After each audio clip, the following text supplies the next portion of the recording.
तर नमस्कार मित्रांनो, जय शिवराय. तर हिंजवडीमधून आता बुकिंग घेऊन आलो आहे. पुनावळीमध्ये थांबलो इकडं हायवेला. इकडं पंजाबी हॉटेल आहे आपल्या शेजारी.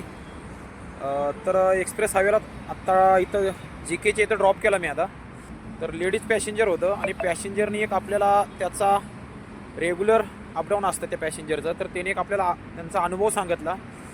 तर ते बोलले मी रेग्युलर ओला बुक करून जाते हिंजवडी फेज 2 वरून डायरेक्ट GK सोसायटी तर पुनावळीच्या आतमध्ये हायवेच्या समोर. तर त्यांना एकदा असा अनुभव आला होता रिक्षावाल्याकडून. तर ते मला सांगत होते, असं बोलता बोलताच विषय निघाला होता.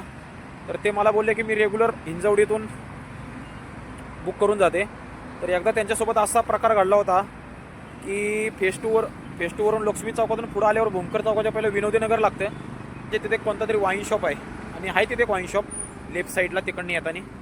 तर तिथं म्हणली तर रिक्षावालीने गाडी थांबवली आणि मी गाडीतच होते आणि मला म्हणले 2 मिनटात आलो फक्त.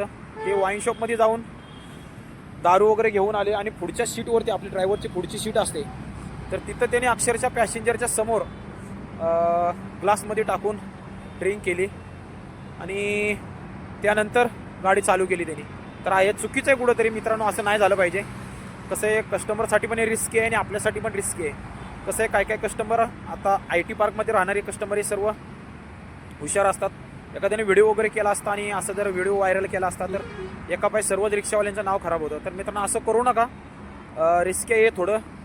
तर तुम्ही करत असाल तर त्याच्याबद्दल मला काय बोलायचं नाही, तुम्ही तुमच्या वैयक्तिक लाईफ आहे ती. पण असं पॅसेंजर वगैरे असताना असं करू नका. कसं एका रिक्षावाल्यापाय सर्व रिक्षावाल्यांची नावं खराब होतात. तर त्या कस्टमरनी हा त्याचा प्रसंग माझ्यासमोर शेअर केला. तर करू नका असं. आपली काळजी घ्या आणि इतरांची काळजी घ्या. तर चला, धन्यवाद.